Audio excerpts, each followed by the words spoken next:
Bago ko simulan ang kwento, ay dalangin ko sa Panginoon na sana'y bigyan tayo ng proteksyon, lakas, at yakapin ng mga taong nagdurusa. In nomine Jesu Christe. Amen.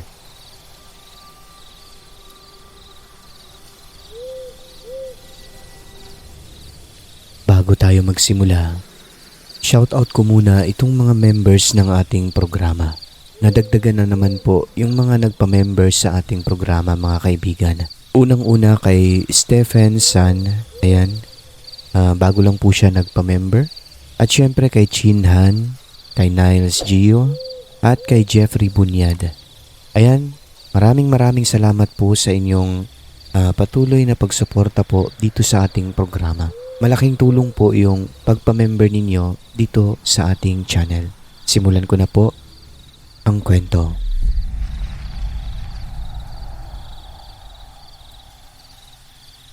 Good day sa inyo, Sir Alex, at sa lahat ng inyong tagapakinig. Ako po pala si Sandy, or Candy. Isa ako sa avid listener nyo from Bahrain. Lagi po akong nakikinig sa mga kwento ninyo habang nagtatrabaho sa opisina. Kahit may work, nakikinig. Kahit sa bus, natapos ko na yata pakinggan ang lahat ng mga kwento niyo, sir, at parang hindi po kumpleto ang araw ko na hindi makakinig sa mga kwento niyo na para bang adik na po ako sa boses niyo, Sir Alex. Kidding side po yun. Marami rin po akong kwentong kababalaghan na naranasan ko po. Mga multo, aswang at engkanto. Dahil marami at iba-iba, ikakategorize ko na lamang po. Uunahin ko ang kwentong multo, kung saan una at naging daan po na lagi akong nakakita ng mga bagay o elemento na hindi nakikita ng iba. Balik po tayo taong December 1998, Calamba, Laguna. Dati kasi, sir, nakatira kami sa isang village doon. Isa sa mga barangay sa Calamba na hindi ko na po babanggitin ang eksaktong lugar nito. Kung kailan grade 4 po ako noon at 10 taong gulang. Naisipan ng parents ko na pabinyagan ang 1 year and 4 months old na bunsong kapatid namin. Bali, sir, 5 kaming magkakapatid at ika-4 ako. 9 years ang gap ng edad namin ni bunso. Noong papabinyagan na yung kapatid ko, at dahil wala pang cellphone ng mga panahon na iyan, naisipan ng papa ko na puntahan ang kaibigan niya na medyo malayo sa bahay namin dahil nasa Calamba proper po sila nakatira. At ang lugar naman po namin ay sa dulo pa. Umalis kami ng mga alas 9 ng gabi. Tandang-tanda ko pa po kasi nanood ako noon ng Home Along the Riles. At sinama po ako at ang kuya ko nila mama papunta sa kaibigan ng papa ko. Gamit lang namin noon ang tricycle ng aking tatay. Nangaalis na po kami at nakalabas na sa village.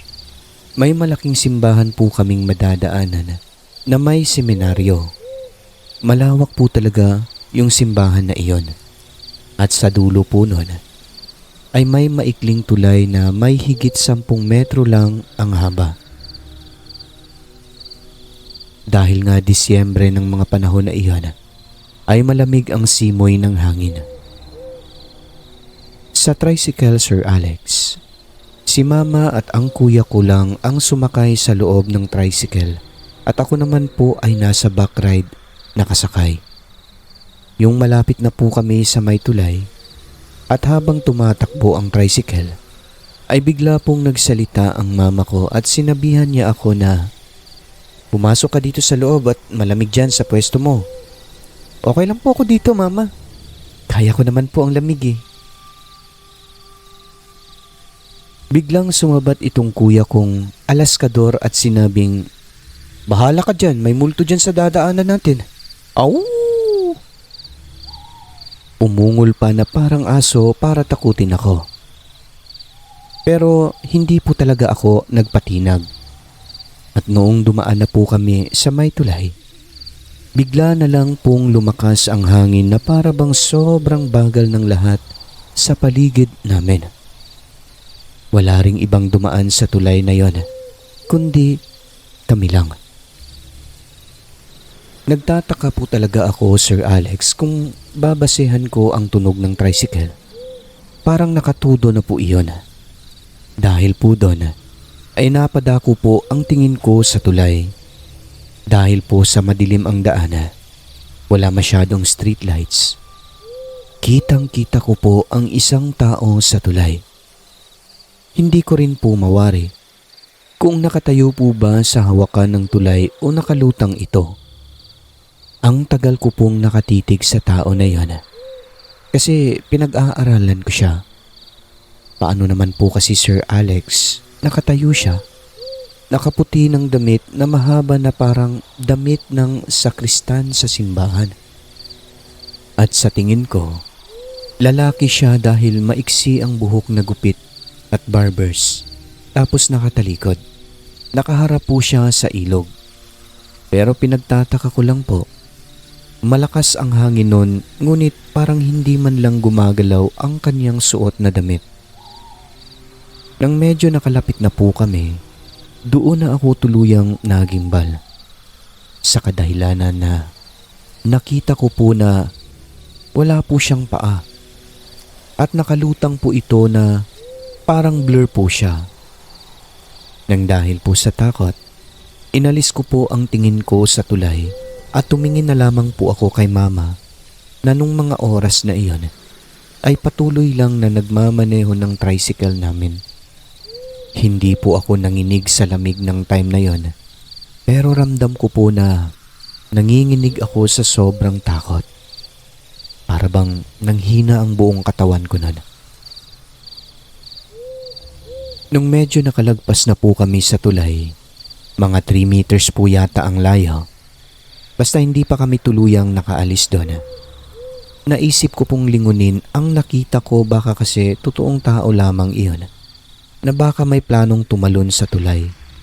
Konsensya ko pa, di po ba? Noong lumingon ako, laking pagsisisi ko po dahil hindi ko po makakalimutan ang aking muling nasilay. Dahil kaninang wala siyang mga paa, pagtingin ko uli sa kanya ay wala na po siyang katawan.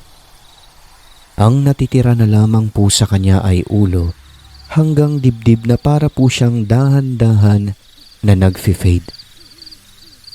At napansin ko rin po, paunti-unti po siyang lumilingon sa direksyon namin pero sobrang bagal po ng kanyang pagkilos. Nang dahil po sa takot, Sir Alex, ay napapikit na lamang po ako at nag-iba ng tingin. Ayaw ko po makita ang mukha niya dahil baka mas lalo pa akong matakot. Pagkatapos po noon, Sir Alex, ang mas nakakapagtaka pa, nung medyo nakalayo na po kami, nandoon na sa harap ng simbahan, bigla pong humina ang hangin at nagsidagsaan ang mga sasakyan na dumadaan. Samantalang noong nandoon pa kami sa may tulay ay wala ni isang sasakyan ang dumadaan maliban sa amin.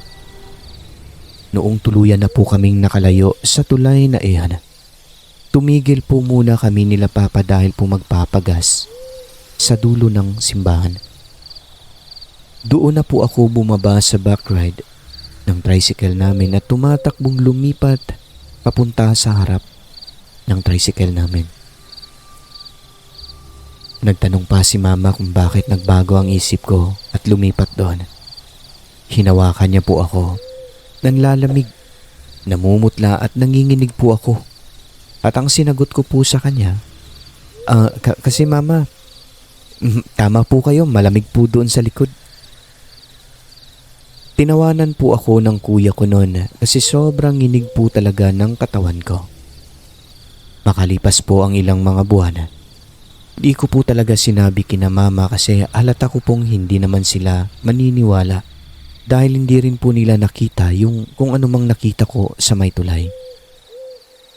Kalaunan ay napag-alaman ko sa kaklase ko na meron daw po doon nagpapakita talaga sa tulay.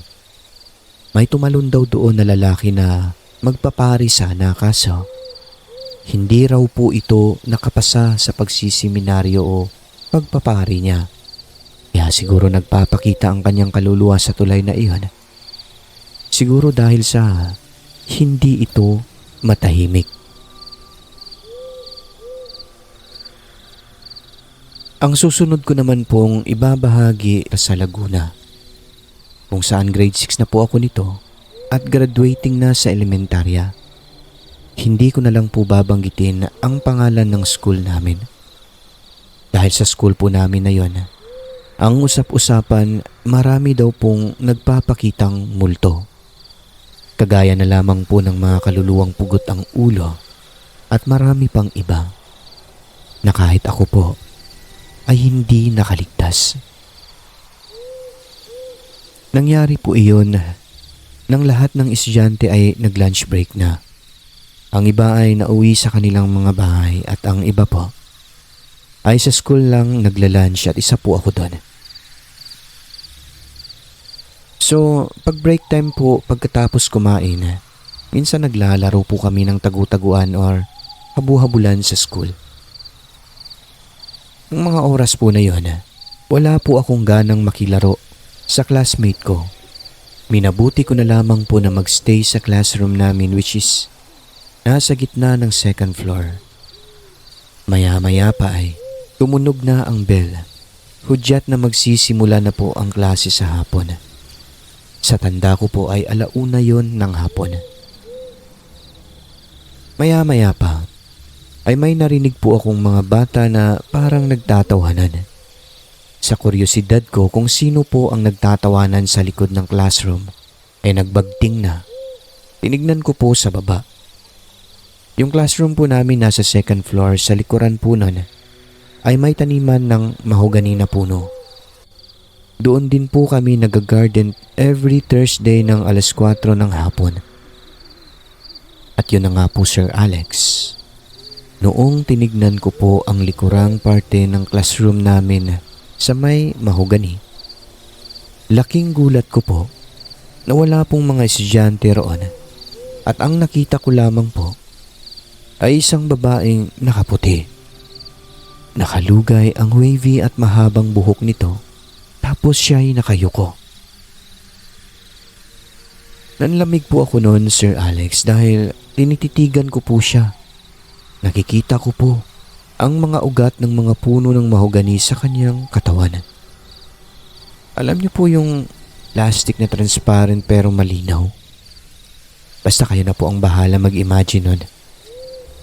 Nung oras po na iyon, di po ako makagalaw at nanginginig po ako sa nervyos. Buti na lang, tinapik ako ng classmate kong babae. Ang sabi niya, "Huy, sino tinititigan mo dyan?" Napukaw ang aking diwa at nabaling ang tingin sa kanya. Ang sagot ko naman, "May babae sa baba." Biglang sinilip ng classmate ko. Sagot niya, "Wala naman ah." Binalikan ko po ng tingin yung nakita ko pero wala na po ang babae. Imposible po na mawala siya kaagad dahil sandali lang po na tumingin ako sa classmate ko. So dapat kung tao yung nakita ko, makikita pa namin kung maglalakad siya palayo. Nang dahil nga po sa takot, hinila ko pa po ang kaibigan ko papunta sa upuan namin.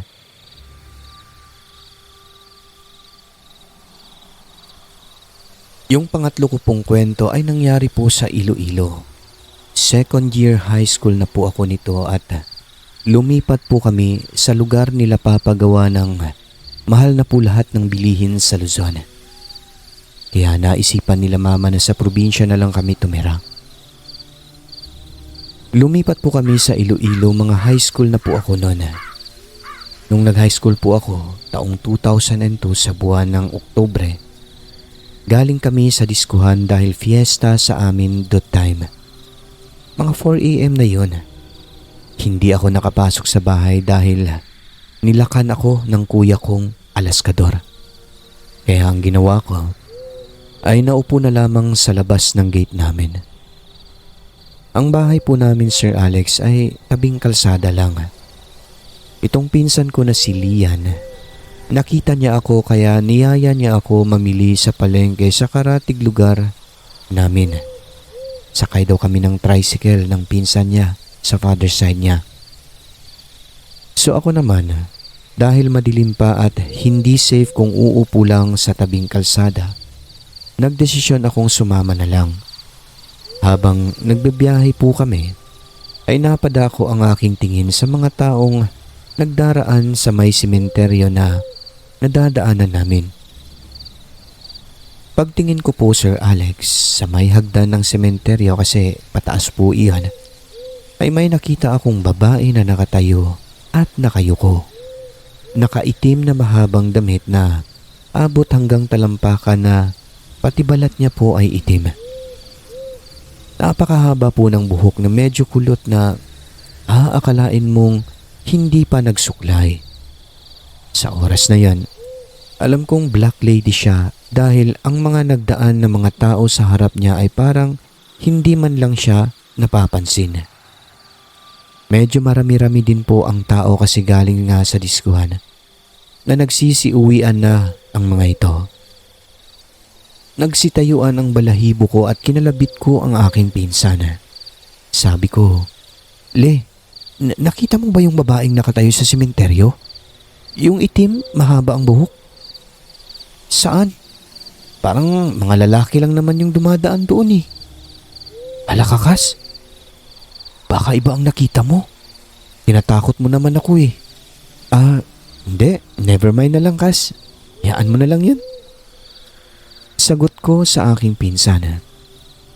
Pero itong pinsan ko na ito, pinadescribe niya sa akin ang aking nakita. So sinabi ko na rin sa kanya, itong tsismosong driver na pinsan ni Lian ay sumabat sa usapan namin. Tinanong niya ako kung ano ang nakita ko so inulit ko na naman ang kwento. Ang sagot niya, tumingin din ako doon kanina pero wala namang babae na nakatayo doon. Nangilabot talaga ako. Matapos nun, kahit saang diskuhan,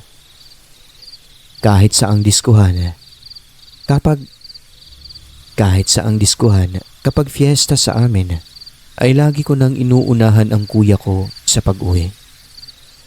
Natakot na ako dahil sa nakita ko.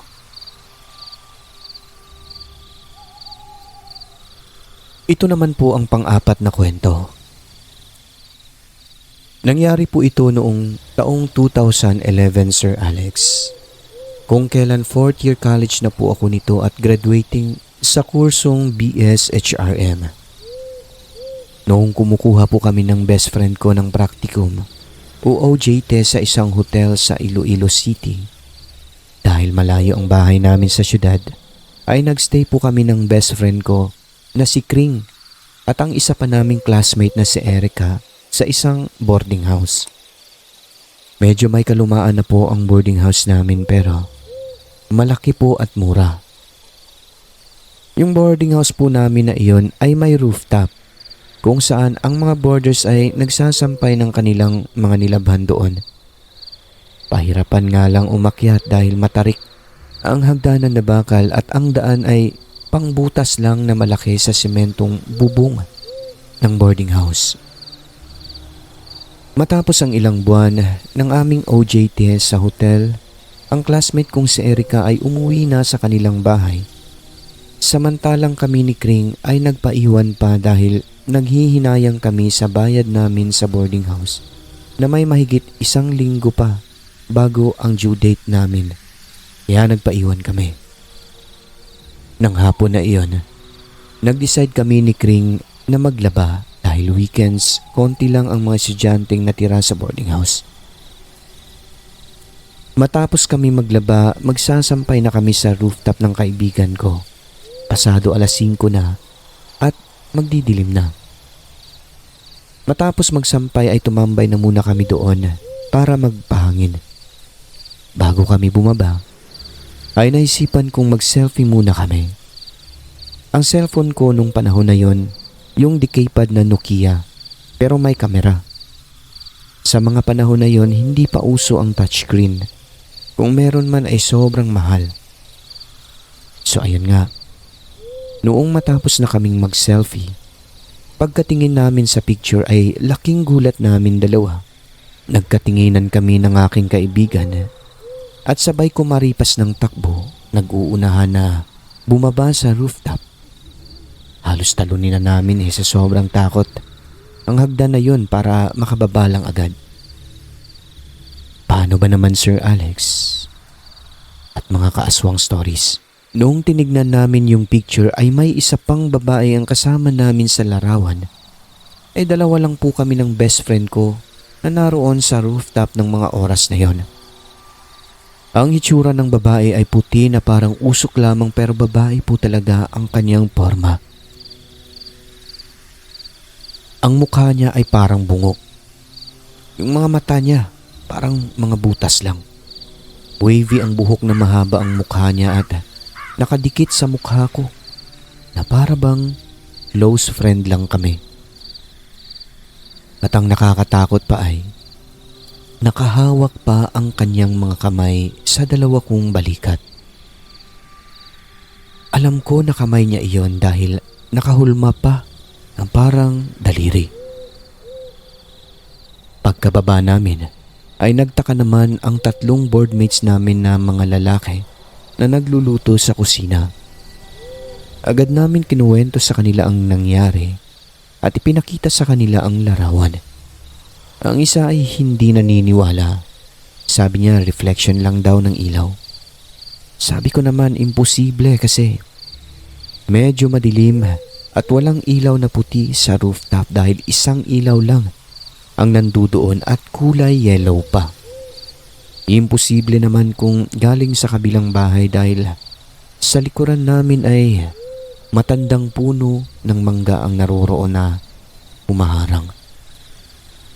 Sabi ko sa kanya, paano mo naman mapapaliwanag kuya yung hulma ng daliri sa balikat ko?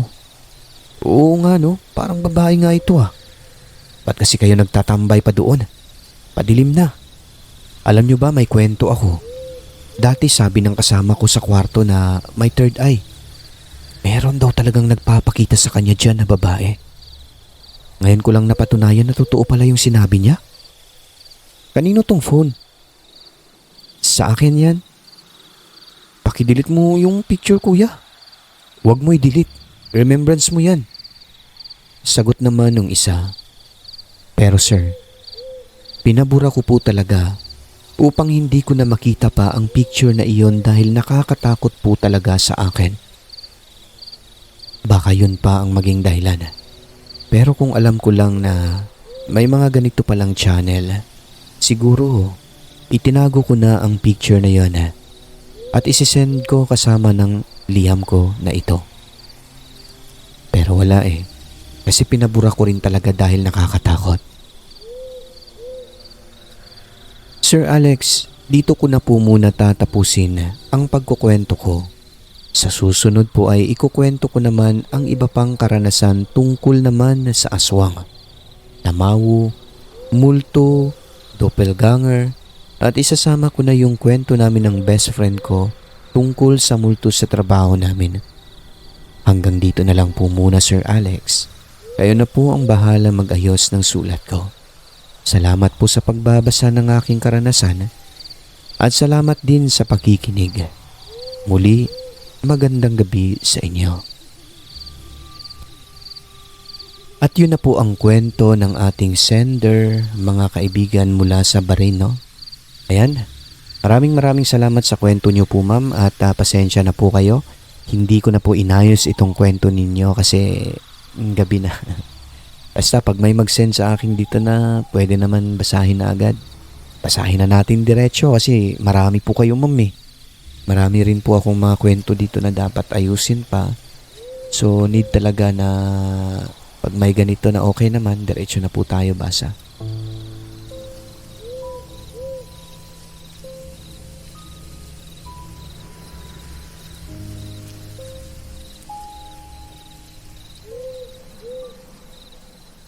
Mapagpalang araw, Sir Alex. Tawagin niyo na lang ako sa pangalang Bobet.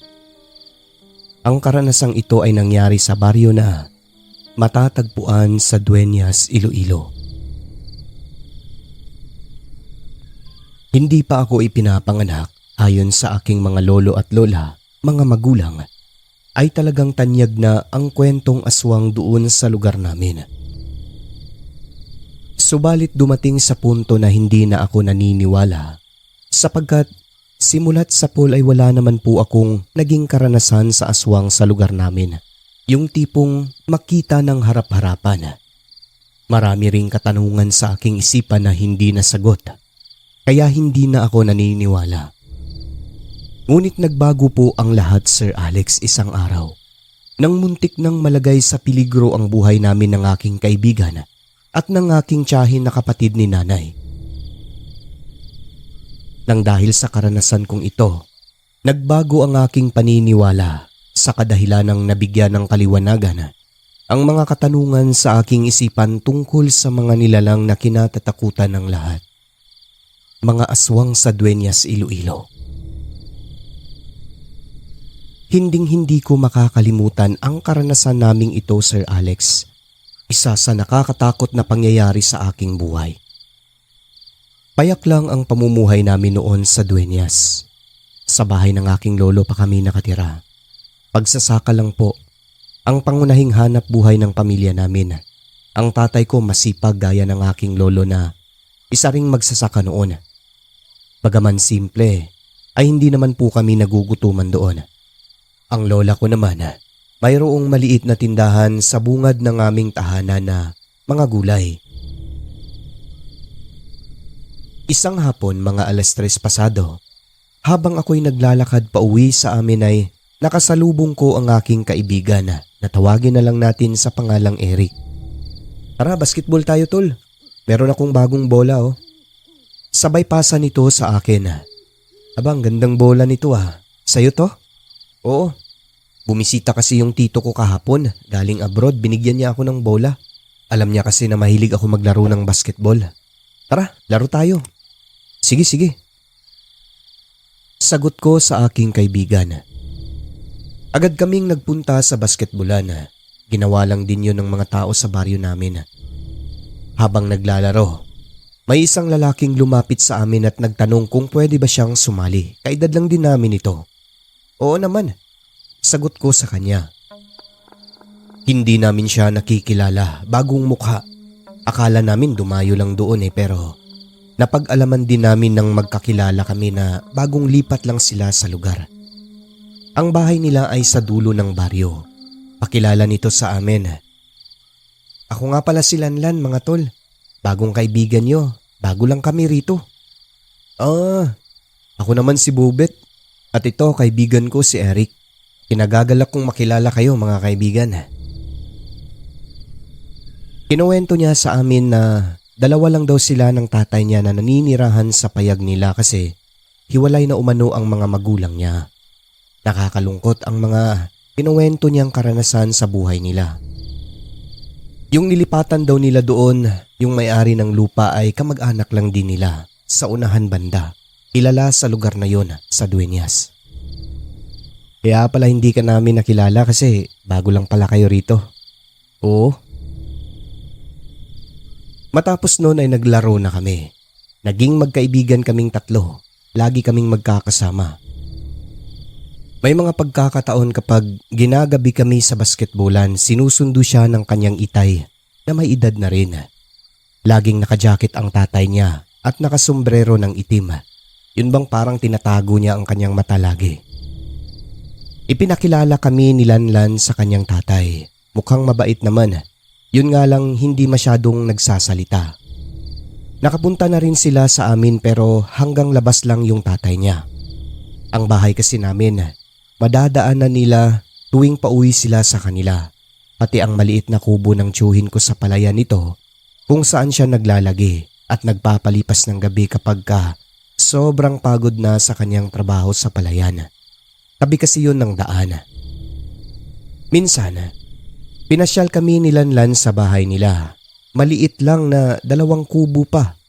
Ang sa tatay niya yung sa may pangpang na may malaking bintana na nakaharap sa bangin. Tapos may patungan pa sa baba. Ang kay Lanlan naman, maliit lang na parang tulugan lang talaga ng isang tao. Distansya naman yun ng konti mula sa kubo ng kanyang tatay. Tinanong ko siya, bakit hiwalay kubo ng tatay mo at kubo mo? Pati lutuan nyo hiwalay. Wala lang kasi mas gusto namin yung ganito eh. Sa amin kasi sa bundok, tig-isa-isa talaga kami ng mga kubo roon na yung mga maliliit lang na ganito. Sakto lang makatulog tsaka may abuhan din. Mali ganito na talaga yung nakasanayan namin mula pa sa mga ninuno namin noon. Ibang klase rin no. Alam ko na. Ano? Para kapag may chicks, may privacy ka no? Uy hindi ah. Hindi ako mahilig niyan tol. Pagbibiro ko pa sa kanya at pangiting-iting sagot niya. Ang tatay niya ay abala sa mga ginagawa ng mga sandali na yon. Hindi siya nagsasalita. Batid kong nakikinig lang siya sa kwentuhan namin tatlo.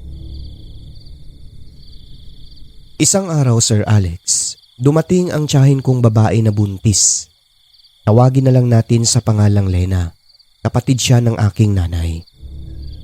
Inilayo ito sa lugar nila gawa ng nalaman na ang lalaking nakabuntis sa kanya ay meron na palang asawa, may pamilya. Balak niya na bumalik na lamang sa lugar nila kapag makapanganak na siya. Ayaw kasi ng gulo ng pamilya nila kaya pinaalis siya. Sa mga sumunod na araw noon, dumaan si Lanlan at kaibigan kong si Bobet sa bahay namin para imbitahin ako sa kaarawan nito. Kasama nila ang tatay ni Lanlan noon na nakasunod. Uy mga tol, napasugod kayo ah. Tol, birthday ni Lanlan. Tara, ganun ba? Ngayon? Oo. At ngayon mo lang sinabi? Wala lang. Wala naman kasi kaming maraming handa. Nagkatay lang ng pato at manok ang tatay ko. At syempre, eto, 2 galong tuba. Pwede na to. Tama, okay yan. Sige. Magbihis lang ako. Habang nakikipag-usap ako sa aking mga kaibigan, pagdating ng tatay ni Lanlan, napansin kong hindi ito kumukurap habang nakatitig sa tiyahin kong nooy nakahiga sa duyan nagbabasa ng libro sa ilalim ng puno ng bayabas. Una hindi ko lang pinansin, dumiretso na lang ako sa loob ng bahay at nagbihis na agad. Pero pagtingin ko ulit sa labas, ay nakita ko yung tatay ni Lanlan na nakatitig pa rin sa tiyahin ko na parang hindi siya gumagalaw at hindi kumukurap. Maya-maya pa, pinalabit ito ni Lanlan. Umiling yung tatay niya noon tapos nagpaalam na mauuna na, dinala niya ang 2 galong tuba. Matapos kong magbihis at magpabango ay lumabas na ako at umalis na rin kami. Inaya ko pa ang tiyahin ko na makikain. Pero pinigilan ako ni Lanlan ng pasikreto. Wag tol, wala akong handa. Ha? Di ba nagkatay naman kayo ng manok at saka pato? Okay na yun. Hindi, wag. Nakakahiya sa tiyahin mo. Alam mo naman na maliit lang ang bahay namin doon. Gilid pa ng pangpang. Naku, wala namang problema yung tiya ko na yan eh. Okay lang yun. Basta wag lang tol. Sige na, wag na. O sige, tara na nga. Ay tiya, may dadaanan pa pala kami. Tumangulang ang aking tiyahin. At yun na nga, dumiretso na kami sa kanilang bahay. Habang naglalakad sa palayan, nakasalubong namin si tatay maya-maya. Saan kayo pupunta anak? Bungad nito sa akin. Ay tay, birthday kasi ng kaibigan namin si Lanlan ito. Magse-celebrate lang daw kami sa kanila saglit. Uy, happy birthday sa'yo Lanlan. Sige, mag-celebrate kayo pero anak, umuwi agad ha. Huwag magpagabi. Bobet. Opo tiyo, opo tay. Tatay mo ba yung nakasalubong ko kanina, yung may bitbit na 2 galong tuba? Tanong ng tatay ko sa kaibigan naming si Lanlan. Ayun po ba? Opo manong, tatay ko po siya. Anak, huwag kayong magpagabi doon ha. May trabaho pa tayo bukas. Maaga pa tayo. Sige po tay, sagot ko sa aking tatay. Asahan ko yan anak. Ngumiti na lang ako sa kanya bilang tugon tapos umalis na kaming tatlo. Tinuturo pa ako ng aking tatay habang naglalakad kami palayo at tinanguan ko na lang siya. Inaamin ko, Sir Alex, na nang mga panahong yon ay matigas din talaga ang mga ulo namin na mga kabataan. Di na ako bata noon nagbibinata na kami noon. Bukod sa katigasan ng ulo ay may katamaran din sa mga gawaing bukid. Natatandaan ko pa bago kami umalis noon, maraming katanungan ng aking tatay sa kaibigan naming si Lanlan. Gaya ng kung kaninong anak daw si Lanlan, anong apelyido at saang lugar nagmula. Sumagot naman si Lanlan galing daw sila sa isang baryo sa Capiz na kilalang maraming aswang ayon na rin sa aking mga magulang. Lumipat umano sila dahil napag-usapan ng pamilya nila, kapatid ng kanyang tatay, na ibenta yung lupa nila roon. Tinanong pa siya ng aking itay kung totoo ba yung mga kwentong aswang sa baryo na yon sa kanila sa Capiz. Umiling si Lanlan, pangiting-iting sumagot at sabi niya, "Ay, hindi naman po totoo yan, Manong. Wala pa naman akong nakitang aswang." Hindi kami naniniwala dyan. Ngumiti na lang ang aking itay, sir. Tumitig sa mata ng aming kaibigan pero kakaiba ang ngiti niya. Kilala ko ang aking tatay. Sa kilos at sa pananalita pa lang, Sir Alex, alam ko na may kakaiba. Sa reaksyon pa lang ng kanyang bunganga sa tuwing sumasagot si Lanlan, the way siya tumango, ay alam kong nagdududa ang aking ama. At yun na nga po, nang makarating kami sa bahay ng aming kaibigan, ay nasa mga 4:00 pasado na ng hapon noon. Ang 3 putahe ng pato at manok ay nakahanda na sa mesang maliit. Hinanda iyon ng kanyang tatay. 3 putahe lang talaga, dinuguan. Lamang loob daw yun lahat ng manok at pato. Adobo tapos yung sinabawan na manok. Gusto ko sanang kumain noon kaso pagkakita ko ay hindi ko nagustuhan ang dinuguan dahil tingin ko ay ang dugyot ng pagkaluto. Pinapatikman pa sa akin ng tatay niya pero sinagot ko siya na mamaya na lang. Nagtataka nga kami ng aking kaibigan na bakit pinapatikim ka agad ng tatay niya. Pero sa loob-loob ko, sir, wala talaga akong balak na tumikim ng dinuguan. Pati si Eric nandidiri kasi ang lapot ng dinuguan na parang may halong laway o kung ano man yun na puti. Sino bang ganahan nakakain nun? Nang inamoy ko ang kutsara na ginamit doon, sus. Kung hindi lang ako nakapagpigil dahil sa aking kaibigan, para di sila mabastos, baliktad na siguro ang sikmura ko. Oo, hindi kami mayaman. Pero bakit kaya ganun sila kung magluto? May mabaho akong naaamoy kasi. Alam niyo yung bunganga ng taong bagong gising? Yung maraming sira ang ngipin? Parang ganun, naghalo sa dinuguan. Ang una ko na lamang pong tinikman ay ang adobo. Jesus Mariusip, maging ang adobo, Sir Alex. Walang kaalat-alat. Ang pangit ng pagkaluto. May alat siya pero konting-konti lang talaga. Tapos ang langsa. May mga balahibo pa. O ba't patikim-tikim ka lang dyan? Kain na. Pagyayaya pa ng kaibigan namin na si Lanlan. Sagot ko naman, ikaw kasi, alanganin masyado magsabi. Busog na ako kanina pa Nung nagpunta kayo sa bahay, kakatapos ko lang kumain noon. Magkasama pa kami ni tita. Nagluto kasi ang nanay ko ng paborito ng tiyahin ko. Ganun ba? Kumain ka lang, birthday ko pa naman ngayon. Sumagot naman ang kanyang tatay at sabi, oo, dapat kumain ka dong. Masarap naman yan Opo, Manong.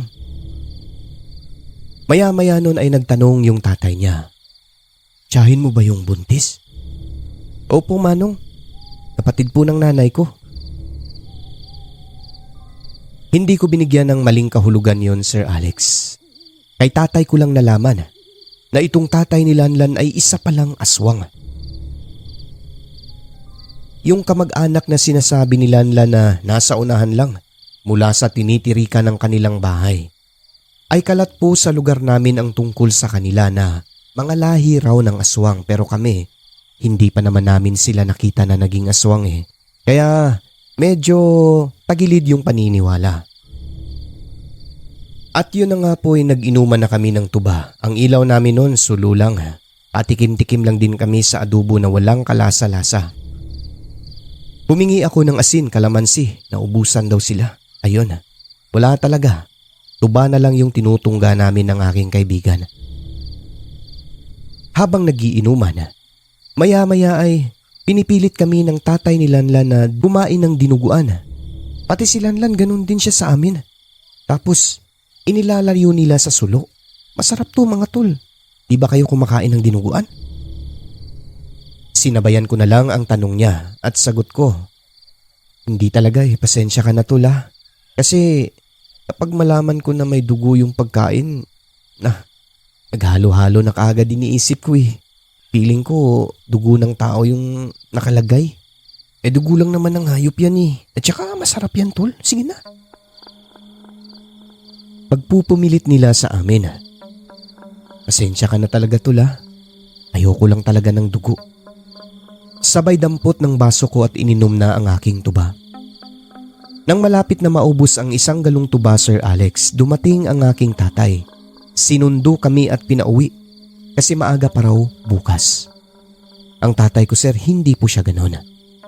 Ni minsan, hindi ako sinundo nun sa bahay ng aking mga kaibigan. Kahit doon kina Eric na mas malayo pa. Yung tatay naman ni Lanlan, inaya ang aking tatay na kumain pero tumanggi si tatay at sinabi niyang tapos na siyang kumain. Sinundo ko lang itong dalawa kasi maaga pa kami bukas. Sige. Nakita ko na tinakpan ng tatay ni Lanlan ang dinuguan at ipinasok sa loob ng kanyang payag. Si tatay naman, patingin-tingin sa disenyo ng kubo. Hindi talaga siya umaalis hanggat hindi kami kasama. May dala rin siyang itak nun sa kanyang tagiliran tapos pansin namin na hindi mapakali ang tatay ni Lanlan.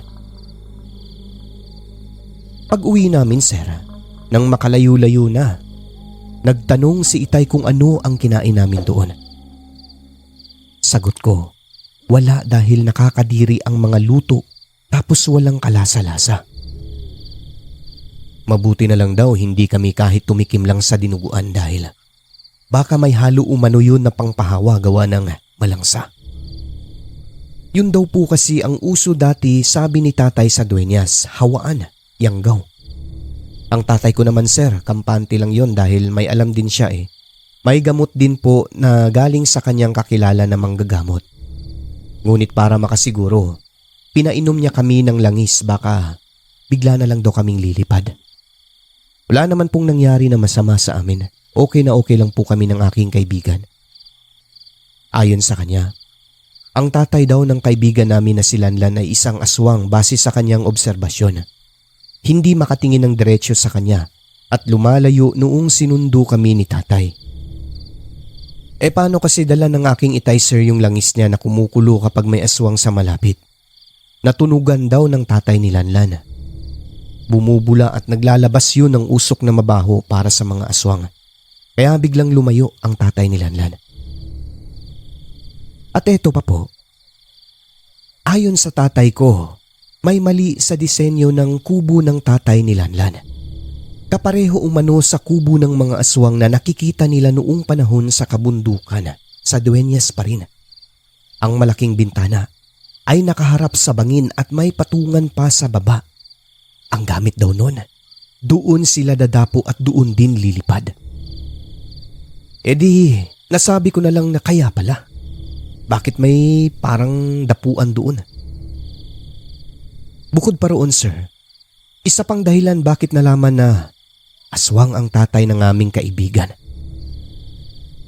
ay kung bakit nalaman niyang buntis ang aking tiyahin gayong hindi pa halata ang tiyan nito. Nang dahil doon, pinapaingat kami ng aking Itay. Okay lang naman daw makipagkaibigan sa mga aswang basta wag lang magkumpiyansa pagdating sa mga pagkain. Baka mamaya Bigla na lang daw kami hawaan upang maging kapareho nila. Ngunit ito ang pinakamatinding nangyari sa araw na yon, Sir Alex. Pagpatak ng gabi, nabulabog ang pagtulog naming lahat sa bahay dahil ang tiyahin kong buntis na noon ay natutulog lang sa sala, nakakulambo, ay bigla na lang siyang sigaw ng tulong dahil sobrang sakit ng kanyang tiyan at may nahawakan daw siyang parang laway na malagkit mula sa bubong. Pagbukas ng ilaw kasi nga, nagkatensyon na. Ang pawid ng bahay namin, sir, ay natuklap na.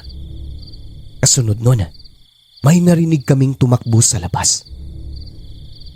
Mabuti na lang at nakakulambo ang tiyahin ko dahil kung hindi, malamang sa malamang, nasipsip na ng aswang ang kanyang sanggol sa tiyan. Ang kulambo ng tignan namin yun, punong-puno ng laway sa ibabaw, galing sa bubong. Ang tatay ko, sigaw na ng sigaw hating gabi. Mura siya ng mura ng malulutong. Kabago-bago mo pa lang dito, ang lakas ng loob mo. Umanda ka, nakilala na kita. Hating gabi, Sir Alex. Nagpausok ang tatay ko sa labas ng insenso, pangtaboy sa mga masasamang nilalang, kabilang na ang mga aswang. Bawat kanto ng aming bakuran, pinausukan niya. Banta siya ng banta, narinig kong sabi niya, "Huwag na huwag kang magkakamali. Baka pagsisisihan mo kapag may mangyaring masama sa hipag ko." Dahil sa mga nangyari, tinabihan namin ang aking tiyahin. Takot na takot siya at nanginginig dahil bigla na lang umanong sumakit ang kanyang tiyan at naninigas pa. Gumaling naman umayos noong hinaplasan siya o binanyusan ng langis ni tatay. Pasalamat na lang dahil hindi po siya nagdugo. Ang duda talaga ng tatay ko, sir, ay tatay ni Lanlan ang aswang na gustong kumuha sa anak ng aking tiyahin. Pero duda lang naman, walang pruweba. Ngunit kinabukasan, nagulat kami sa sinabi ng tiyuhin kong kapatid ni tatay na nagpapahinga sa kanyang kubo doon sa may palayan. Paano kasi? Ang ingay ng aso niya ng gabi na yon. Bigla na lang umalulong 12:00 na ng gabi. Inang mga oras na yon ay yun din ang oras na nagkatensyon sa bahay dahil may aswang. Dala ng pagtataka dahil unang beses ng aso ni Tio na umalulong ng ganun kagabi, ating gabi na. Pinagmasdan niya ito. Nakatingin lang sa labas nila. Ang nasa isip niya, baka nakakita ng multo. Natatakot si Tio eh. Takot pa yun sa multo kesa sa aswang. Ang ginawa niya ay sinilip niya, pagsilip niya po sa butas ng dingding. Dahil maliwanag ang buwan. Naaninag niyang may naglalakad sa unahan na akala niya ay aso lang na kulay itim. Kasi nakadapa eh. Subalit nung malapit na sa kubo niya, lumalaki daw. E di napatitig pa siya ng walang kurap-kurap. Noong malapit na talaga hanggang sa tumapat sa kanyang kubo. Kitang-kita ni Tio ang tatay ni Lanlan. Dito mas tumibay ang hinala ni tatay, sir. Mas lalong napatunayang aswang ang tatay ng aming kaibigan. Simula noon, hindi na kami pumupunta sa bahay nila Lanlan. Nagdadahilan na lang na may trabaho pa sa bukid pero patuloy pa rin naman po yung aming pagkakaibigan noon. Hindi kami nagpapahalata. Hindi lang namin sinasabi sa kanya yung mga nangyari sa amin noon. Ngunit ang tatay ko, sir, sobrang strikto yun. Minsan noong nag-inuman sila ni Tio, nang makita niya si Lanlan, kinausap niya ito.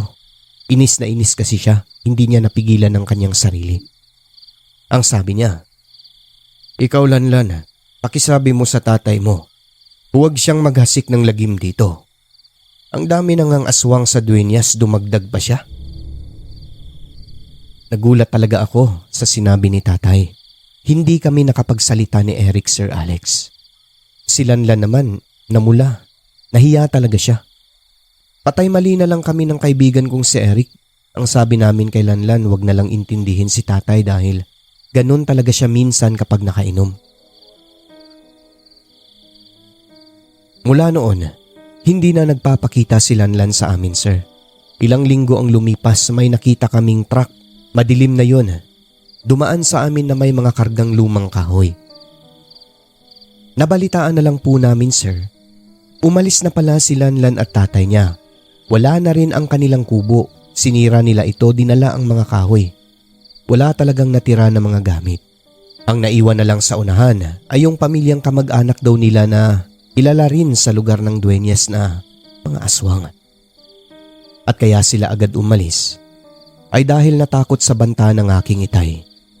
Sa kanilang paglisan, isa lamang itong patunay na isa siyang aswang na kabago-bagong salta pa lang ay naghanap na kaagad ng mabibiktima gaya ng mga luma at bantog na aswang sa Dueñas, Iloilo.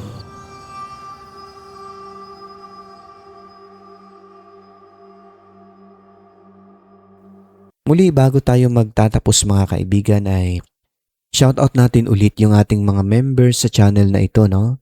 Unang-una kay Stephen San, pangalawa kay Chin Han, pangatlo kay Niles Gio, at pang-apat, pinakahuli, Jeffrey Bunyad. Ayan, sa mga gusto pa pong magbahagi ng kanilang kwento dito sa ating programa mga kaibigan, send nyo lamang po sa ating Gmail, smcreepystories@gmail.com.